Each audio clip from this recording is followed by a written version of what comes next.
الحمد لله رب العالمين، والصلاة والسلام على رسوله الأمين وعلى آله وصحابته أجمعين والتابعين لهم بإحسان إلى يوم الدين، وسلم تسليما كثيرا.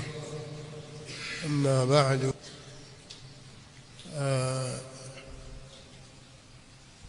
leo ikiwa huu ni usiku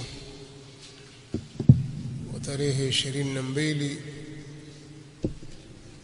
wa mwezi wa Muharram katika mwaka wa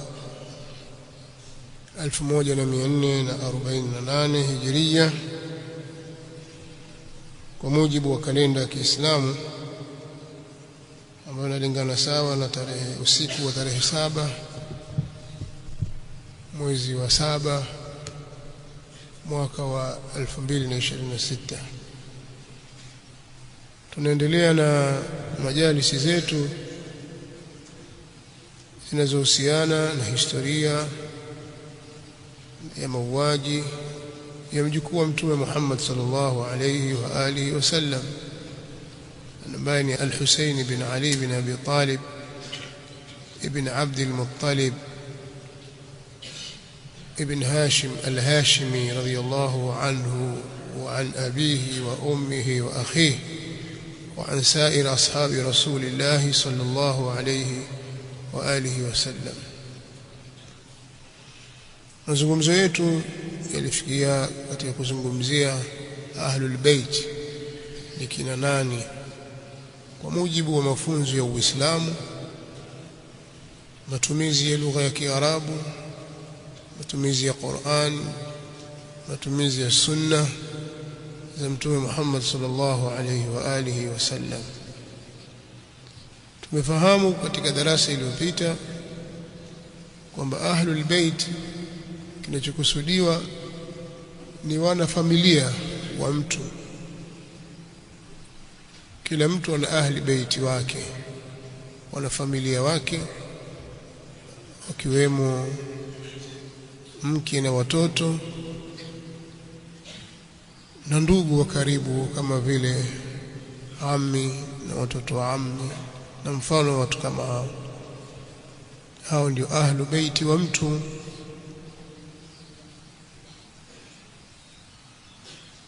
Kwa hiyo pia Mtume sallallahu alaihi wasallam alikuwa na ahli baiti wake ambao ni wake zake, watoto wake na ammi zake waliokuwa Waislamu na watoto wa ammi zake, wote wanakuwa ni katika ahli bait, na watoto wao na kizazi chao, hao wote ni katika ahli bait wa Mtume Muhammad sallallahu alayhi wa alihi wasallam. Na itikadi yetu ahli sunnati wal jamaa kwa mujibu tulivyoelekezwa na mtume wetu sallallahu alaihi wasallam ni kuwapa nafasi maalum ahlul bait, kuheshimu, kuwapenda, kuwatanguliza, hasa wale waliowaamini katika wao ahlus sunna na wenye ilmu na fadhil, kutangulizwa juu ya wengine wasiokuwa hao. Na haya wanayazungumza wanawazuoni wetu katika vitabu vyao, ima katika vitabu vya hadithi vikielezea fadhail, au katika vitabu vya aqida vikielezea itikadi, bila kufanya ghulu, kuvuka mpaka. Tusivuke mpaka katika kuwapenda, kila mmoja apewe nafasi yake. Kadhalika tusifanye ususuavu dhidi yao na chuki. Kwa hivi ndivyo tulivyohusiwa na mtume wetu sallallahu alaihi wasallam, na ndivyo wanavyotuelekeza wanawazuoni wa Kiislamu katika ahli sunnah wal jamaa. Sasa kuna juhudi na kampeni zinafanyika kuwatoa ahlu bait wa mtume sallallahu alaihi wasallam katika duara.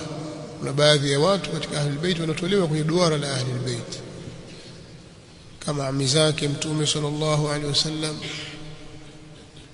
watoto wa ammi zake, yani ndugu zake wale cousin wake mtume sallallahu alaihi wasallam, kina Abdullah ibn Abbas na wenzake, watoto wa Abbas, familia ya Aqil, familia ya Jaafar na familia ya Ali, isipokuwa watu maalum.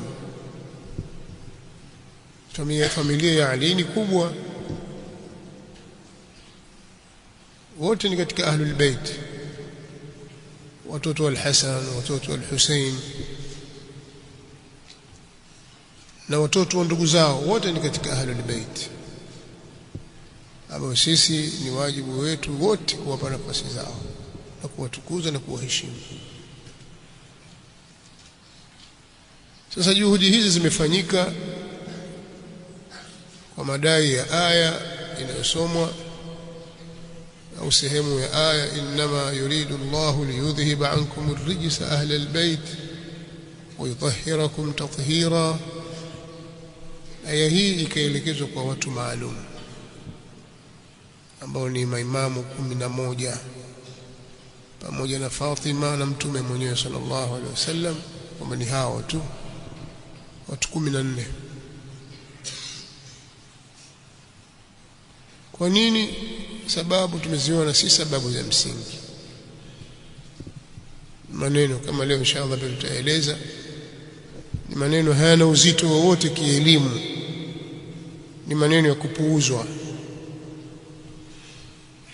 Baada ya adhan inshallah tutasoma kidogo maneno hayo, alafu tutakwenda sasa katika nukta ya pili ambayo ni hadithi ya al-Kisa. Tutaitazama hadithi hizo pamoja na maelezo tuliyotaja jana, ambazo ni aya na hadithi na maneno wanawazuoni, inaonyesha kwamba ahlul bait ni mke na watoto na jamaa wale wa karibu. Miongoni mwa aya tulizozitaja ni aya katika sura Hud aliposema Allah, qalu ata'jabina min amri Allah rahmatullahi wa barakatuhu alaykum ahla albayt innahu hamidun majid.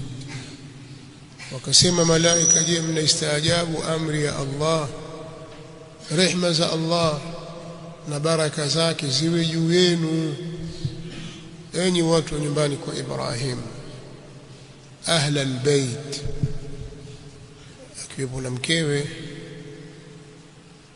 Aya imekuja wazi. Tukataja hadithi ambayo imetajwa na Bukhari na Muslim. Mtume sallallahu alaihi wasallam siku alipofanya walima wa Zainab bintu Jahsh radhiyallahu ta'ala anha, alipotoka sehemu ile ya walima akaingia nyumbani kwa ummul mu'minin Aisha radhiyallahu ta'ala anha, akatoa salamu akasema, assalamu alaykum ya ahla albayt wa rahmatullah. Aisha akajibu radhiyallahu anha, wa alayka assalam wa rahmatullah. Mtume sallallahu alayhi wasallam alitoa salamu akawaita kuwa Aisha ni ahli albayt. Hadithi ni sahihi, haina shida, ni katika sahihain. Sasa pamoja na kuthibitisha hivyo kwamba ahli albayt na wake nao pia wamo, sasa Shia na Sharia wanawatoa wake wa Mtume sallallahu alayhi wasallam katika duara la ahli albayt. Kwa nini na kwa hoja gani? Ndio hili tutakatulitazame. Wana sababu zipi za msingi au hoja zipi zenye nguvu zilizowapelekea kwenye hilo, au ni matamanio ya nafsi?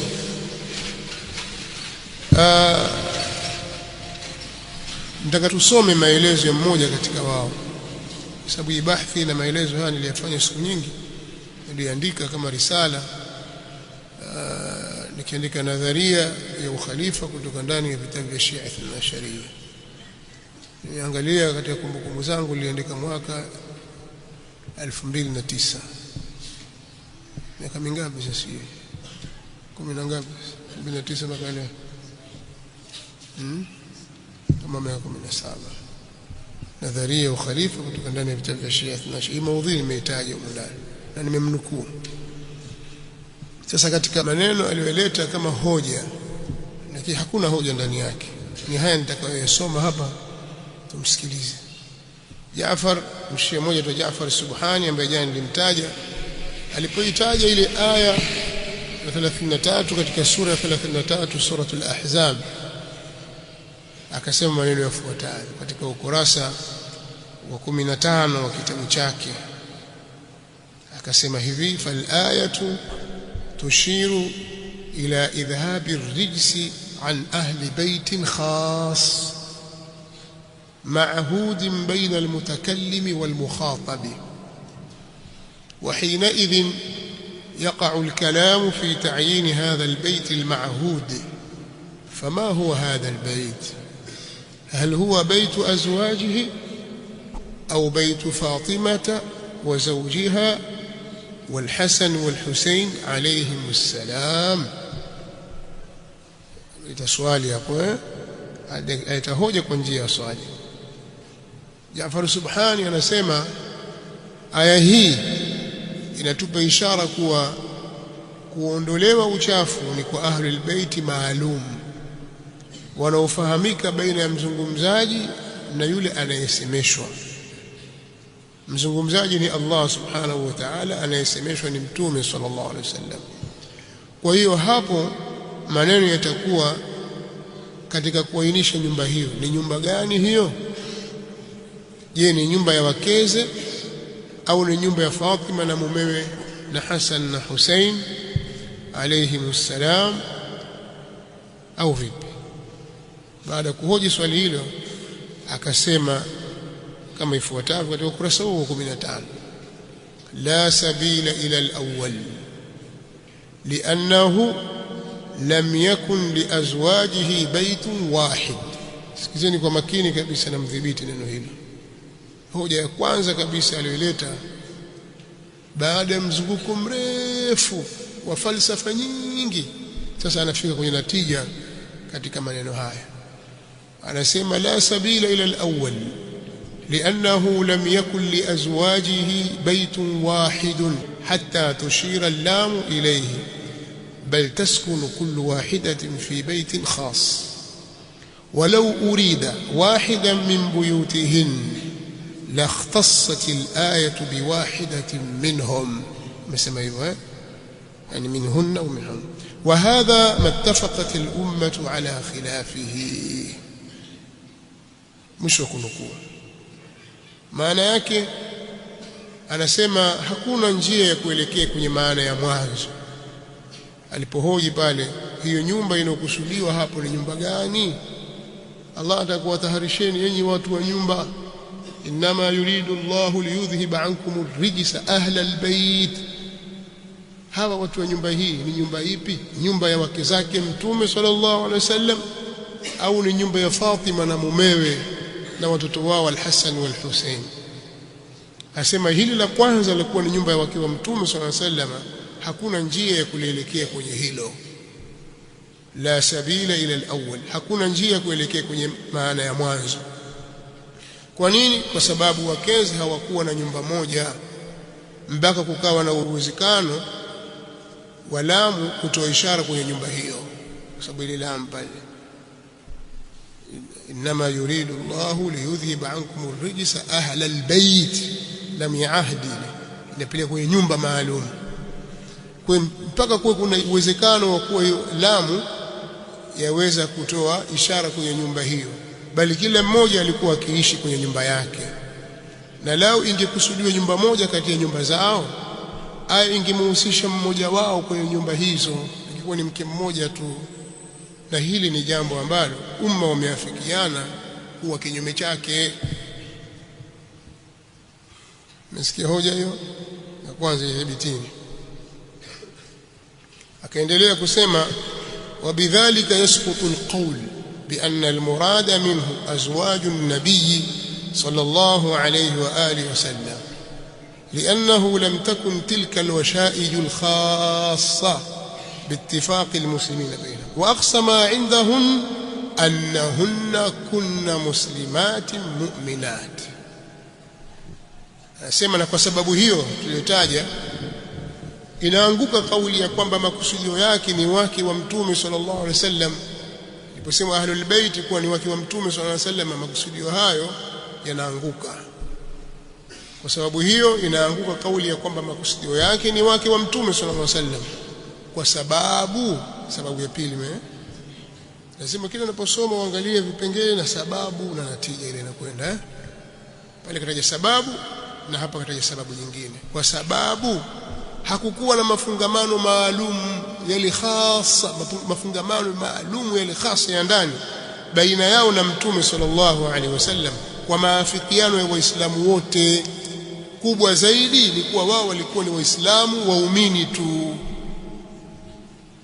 hao wakiwa Mtume sallallahu alaihi wasallam ni Waislamu tu, si kwamba ilikuwa kuna mafungamano ya karibu ya kiroho kama walikuwa nayo Fatima na mumewe na watoto wao Al-Hasan na Al-Hussein. Kwa hiyo ukimtazama mtaalamu huyu wa Shia Ithna Asharia ambaye unamuita Ayatullah Sheikh Jafar Subhani, anadai kwamba hii aya hii tunayosoma, inma yuridu Allahu liyudhhiba ankum ar-rijsa ahla al-bayt wa yutahhirakum tathira, inatoa ishara kwa ahlul bayt maalum ambao sio wake wa Mtume sallallahu alaihi wasallam. Akataja sababu mbili, nafupisha maelezo ya tuliyosoma. Sababu ya kwanza, limetumika neno ahlul bayt kwa tamko la mmoja, kwa sababu neno bait kwa Kiarabu lina maana ya nyumba moja, na aya haikusema ahlul buyut, inma yuridu Allahu liyudhhiba ankum ar-rijsa ahlal buyut. Aya haikusema hivyo ahlal buyut, imesema ahlal bait. Haikusema kwa tamko la wingi, kwa sababu wingi wa neno baiti, yani nyumba moja, ni buyut, nyumba nyingi. Na wake wa Mtume sallallahu alaihi wasallam hawakuwa wakiishi katika nyumba moja, bali kila mmoja alikuwa katika nyumba yake. Hiyo ni hoja yake ya kwanza, au sababu ya kwanza. Sababu ya pili, baina ya Mtume sallallahu alaihi wasallam na wakeze hakukuwa na mafungamano yoyote maalum zaidi ya kuwa wao wameolewa na Mtume sallallahu alaihi wasallam, na wao ni Waislamu tu, waumini tu wa kawaida. Sasa sisi tukajibu au tunamjibu kama ifuatavyo. Kwanza, kuhusu kuwa limetumika neno ahlul bait kwa tamko la umoja, kwa sababu katika lugha ya Kiarabu ukisema ahlul bait lina maana ya nyumba moja, na halikusema ahlul buyut kwa tamko la wingi. Huu ni uelewa finyu sana wa muradi na maana ya maneno ya Allah subhanahu wa ta'ala, na ufahamu huu ulingani na hadhi na heshima anayopewa na Shia wenzake, kwa sababu maneno haya ni ya kijinga kupita kiasi. Ni maneno yamejengwa katika msingi wa ujinga kupita maelezo. Haifikiriki kwamba mtu anayepewa hadhi kama hiyo au kufikia kuitwa ayatullah, yani muujiza huo wa Allah, anaweza kutamka upuuzi kama huu.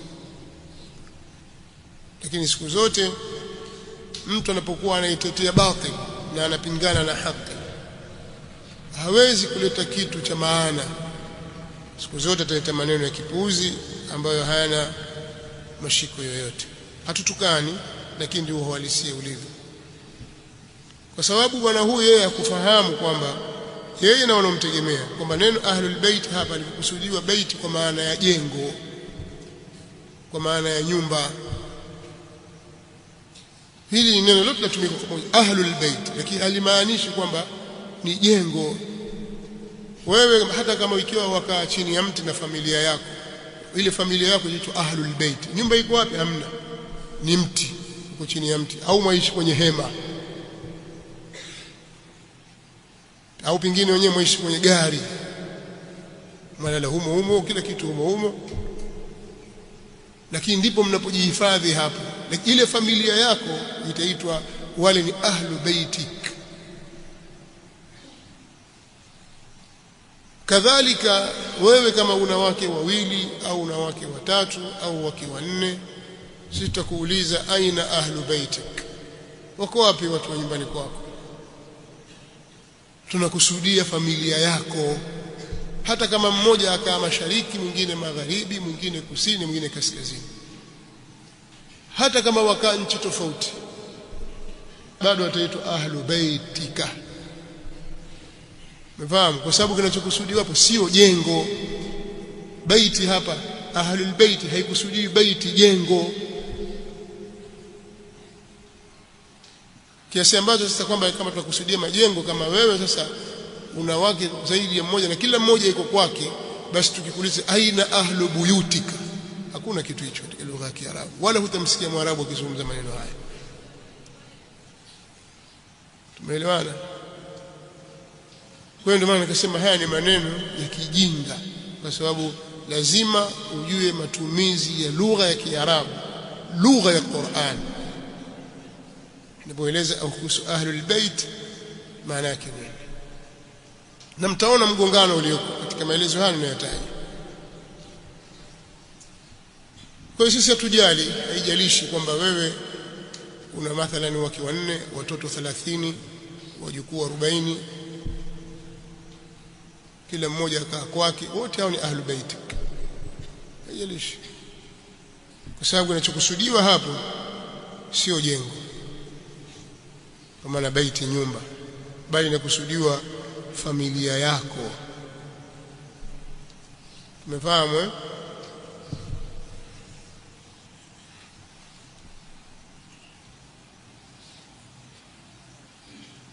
Lakini kama tutawazungumzia wao sasa, hatumzungumzii mume, labda angekuwa anazungumziwa, hazungumziwi mtume sawa, wazungumziwa wake zake. Sasa haikuegemezwa neno kwake, katajwa tu wao. Basi tunapotaja baiti tukikusudia makazi yao tutakuja kwa jamu, kama waqarna fi buyutikun, tulieni katika nyumba zenu, kwa sababu pale pamekusudiwa baiti jengo. Usitoke, kaa nyumbani kwako. Umeelewa? Lakini kama familia ya mtu ahlul bait, basi unakuja hivyo hivyo ahlul bait. Na ndio maana hata wao wanasema kwamba ahlul bait hapa inakusudiwa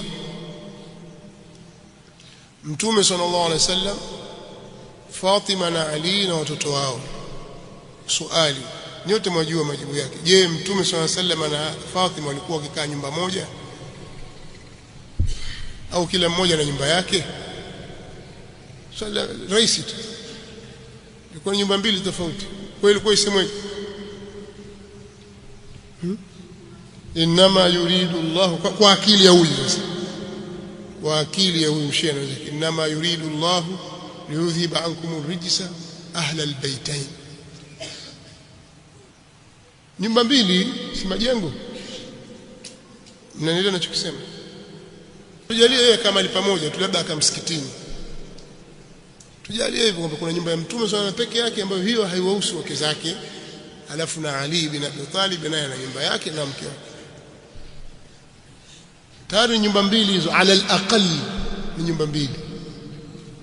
Sasa kama ilikuwa inakusudiwa majengo, isingesema ahla al-bait, inma yuridu Allahu liyudhhiba ankum ar-rijsa ahla al-bait, isingesema ahla al-bait.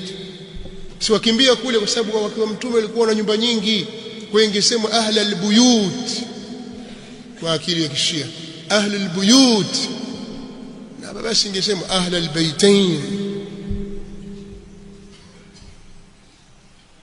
Umeelewa? Lakini turudi tena kusema kwamba hapa kilichokusudiwa sio jengo, kusudiwa familia ya Mtume sallallahu alayhi wa alihi wasallam.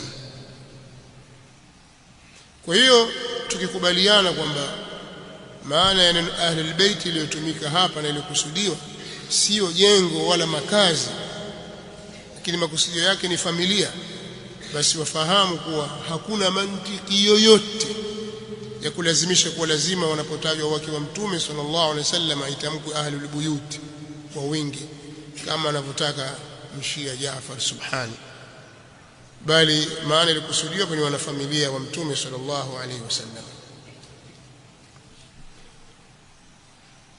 Ama kuhusu sababu ya pili iliyompelekea kwamba kuonyesha kwamba hakuna njia ya kuelekea kwenye maana ya katika kuingiza wake wa Mtume sallallahu alaihi wasallam katika ahlul bait, sababu ya pili iliyompelekea kuwatoa wake wa mtume sallallahu alaihi wasallam katika duara la ahli albayt ni madai ya kwamba wakeze mtume sallallahu alaihi wasallam hawakuwa na mafungamano makubwa ya kiroho na bwana mtume sallallahu alaihi wasallam zaidi ya kuwa wao ni waislamu tu, waumini tu.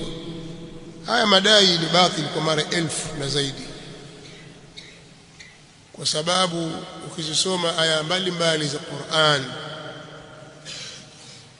zitakuelekeza na zitakupa taswira halisi juu ya utukufu waliopata wakeze mtume sallallahu alaihi wa alihi wasallam kwa sababu ya sharaf ya kuolewa na mtume sallallahu alaihi wasallam. Kwa mfano ukisoma aya ya 6 ya suratul ahzab, Allah subhanahu wa ta'ala anasema an-nabiyyu awla bil mu'minina min anfusihim wa azwajuhu ummahatuhum, nabii ana haki zaidi au ni bora zaidi kwa waumini kuliko nafsi zao, na wake zake mtume sallallahu alaihi wasallam ni mama zao.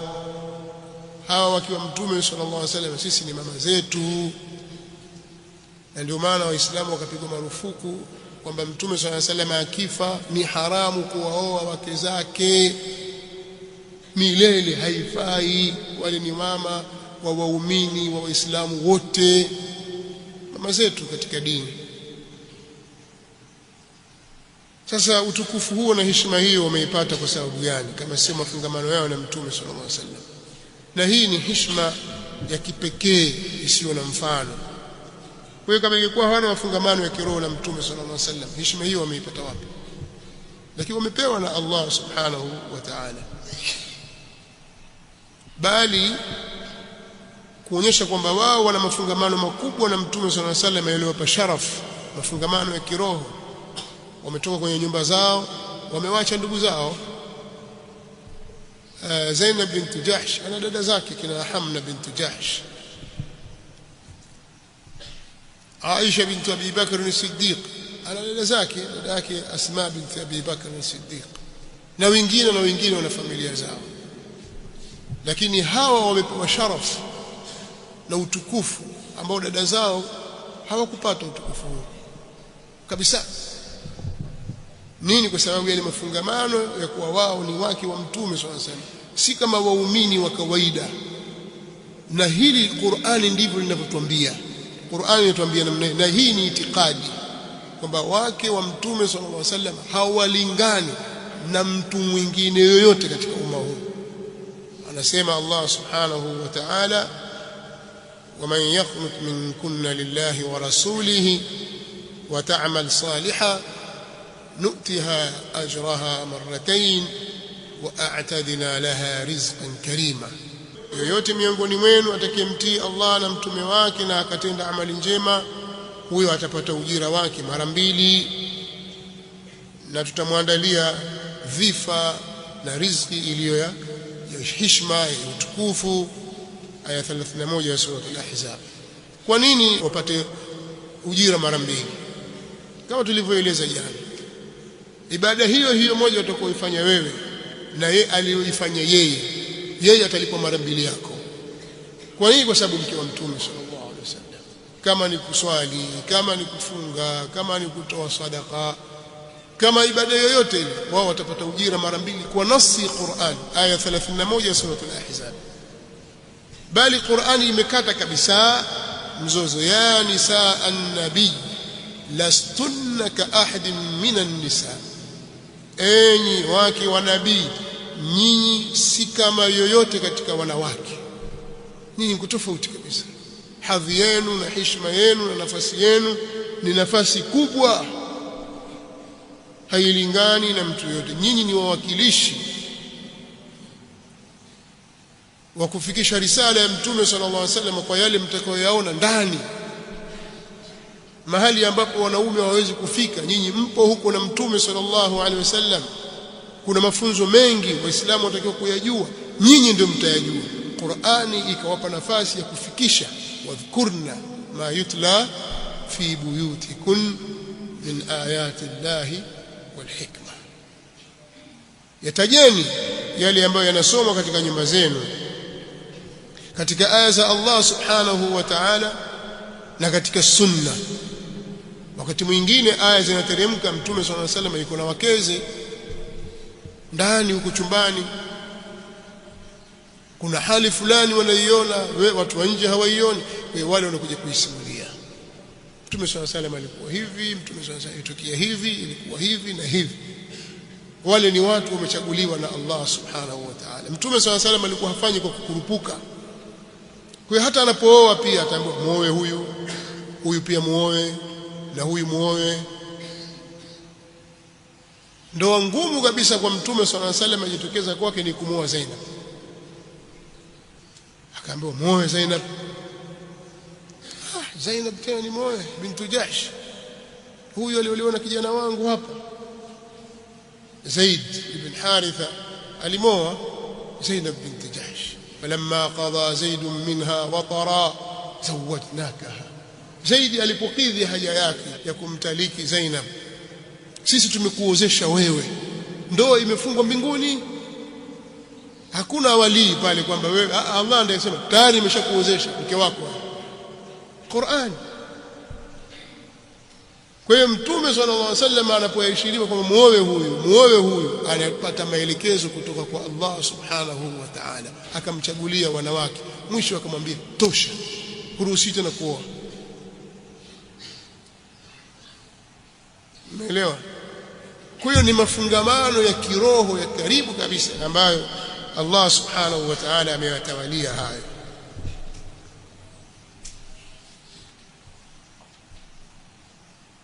Kwa hizi ni sababu mbili zimetajwa, na mzunguko wa kitabu chote kaleta falsafa nyingi, kumbe anazunguka kipuzi tu, anakwenda anazunguka huku anazunguka kule, anarudi huku anazunguka kule. Tunaona kwamba anazungumza maneno ya maana kabisa na jilimbala kikubwa kabisa.